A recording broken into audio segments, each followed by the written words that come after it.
திருப்பூர் மாவட்டம் பல்லடம் அடுத்த காரணம்பேட்டையில் நடைபெறும் திமுகவின் மகளிர் அணி சார்பிலான வெல்லும் தமிழ் பெண்கள் மாநாட்டில் துணை முதலமைச்சர் உதயநிதி ஸ்டாலின் உரையாற்றியுள்ளார். அதனை பார்ப்போம். சமீபத்தில் குஜராத்தில் பேசின ஒன்றிய அமைச்சர் திரு அமித்ஷா அவர்கள், நாங்க இன்னைக்கு பீகார்ல ஜெயிச்சிட்டோம், எங்களுடைய டார்கெட் தமிழ்நாடு அப்படின்னு தமிழ்நாட்டுக்கு ஒன்றிய உள்துறை அமைச்சர் அவர்கள் வார்னிங் கொடுக்கிறார், பயமுத்த பார்க்கிறார்.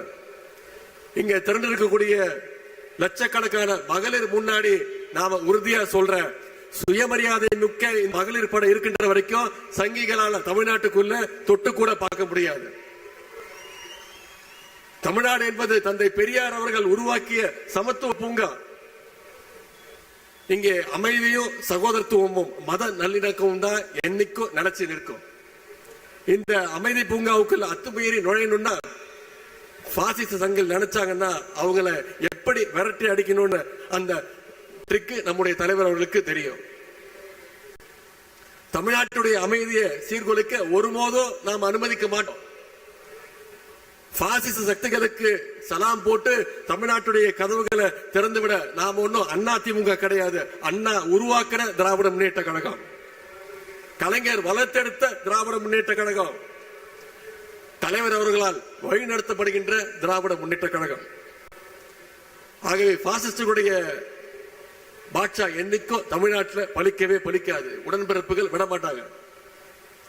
பாசிஸ்டுகள் இன்னைக்கு பழைய அடிமைகள் புதிய அடிமைகள் எத்தனை பேரை கூட்டிட்டு வந்தாலும் தமிழ்நாடு என்னைக்குமே தலைவர் சொல்வது மாதிரி டெல்லிக்கு அவுட் ஆஃப் கண்ட்ரோல் தான்.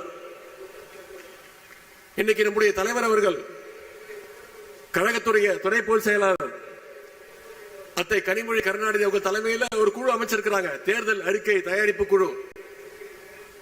அந்த தமிழ்நாடு முழுக்க பயணிச்சு மக்களை சந்திச்சு அவங்களுடைய கோரிக்கைகள், குறிப்பா மகளிருடைய தேவைகள் எல்லாம் உணர்ந்து